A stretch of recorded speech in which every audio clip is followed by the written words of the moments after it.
Madagasikara dia isan'ireo manan-karena indrindra eran-tany amin'ny karazany zava-mananaina. 9 isan-jaton'ny biby sy 3 isan-jaton'ny zava-maniry eo aminy dia tsy hita fa tsy eto ihany. Manana karazana tontolo voajanahary mahatalanjona sy harena miavaka i Madagasikara. Ka izany no mahatonga ny fiarovana ny zavaboariny ho isan'ny laharam-pahamiaina eran-tany. Tandindondoza nefa ankehitriny izany harena izany. Zingana ny ala, potika ny tany, sepotry ny fako ny renirano ary mandindona ny loza teraka ny fiovaovan'ny toetr'andro. Manoloana izany loza izany, misy ireo hetsika atao eto an-toerana sy maneran-tany iarovana ny rovoahary mba hitandrony ireo karazany zava-mananaina ary ampiroboroboana ny fitantanana maharitra ny harena voajanahary. Izany no nahatonga izao tontolo izao irahiny ka nanangana ny rafitra iraisam-pirenena ho an'ny karazany zava-mananaina nandritra ny COP 15 biodiversité tany Kunming Montréal. Isan'ireo firenena 490 nanolo-teny i Madagasikara, anatratra tanjona 30 mialohan'ny taona 2020. Mampirisika antsika hihetsika ho an'ny hoavy izay iainan'ny olombelona mpilaminana miaraka amin'ny natiora ireo tanjona 30 ao anatin'ny rafitra iraisam-pirenena momba ny zava-mananaina ireo.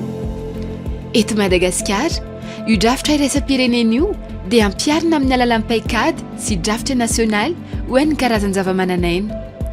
Ho an'ny taona 2020, tanjona voalohany ny ampiana ireo loza amin'ny tatao, manomboka amin'ny fandrindrana tsara kokoa ny faritra tanety sy an-dranomasina izany, mba hahafahan'ny natiora sy ny asan'ny olombelona miara-miaina.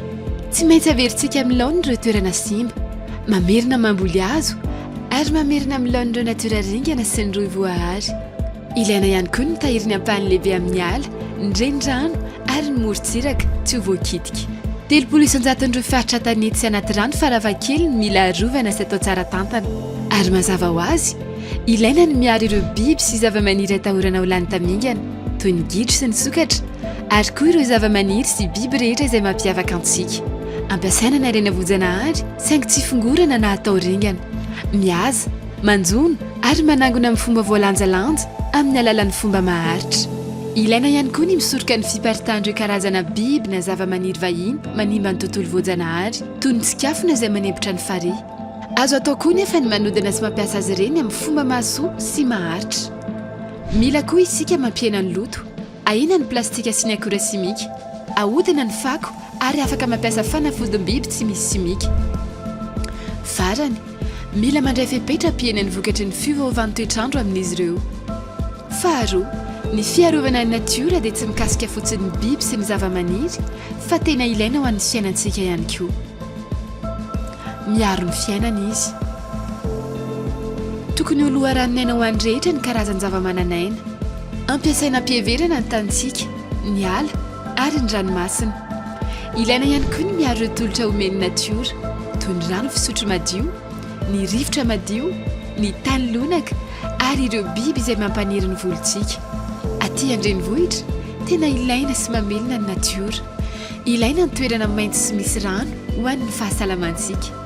Ary rehefa mampiasa ny harenantsika na ny fahalalana nentim-paharazana isika, dia tsy maintsy zaraina aradrary ny tombotsoa amin'ireo mponina ny fotony izay niaro azy hatramin'izay sy amin'ireo mpampiasa vola. Saingy mba ahomby dia mila mandroso lavidavitra kokoa isika. Mila manova ny fomba fandraisana fanapahan-kevitra, ny fomba famokarana ary ny fomba fanjifana. Mila atao laharam-pahamiaina amin'ny sehatra rehetra fandraisana fanapahan-kevitra ny fikajiana ny karazany zava-mananaina.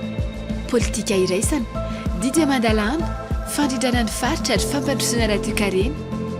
Ny orinasa dia tsy maintsy mampiena ny fiantraikany ratsy ary mampitombo ny fiantraikany tsara ateraky ny asany eo amin'ny karazany zava-mananaina. Mila mianatra mihinana sy mampiasa ny vokatry ny natiora amin'ny fomba hafa sy ampiheverana isika ary mampiena ny fandaniana tsy ilaina. Tsy maintsy fehezina ny teknôlôjia vaovao hisoroana ny loza mety ho ambana ho an'ny natiora. Azo ahodina ho loharanom-bola ny karazany zava-mananaina na eto an-toerana na eo amin'ny sehatra iraisam-pirenena.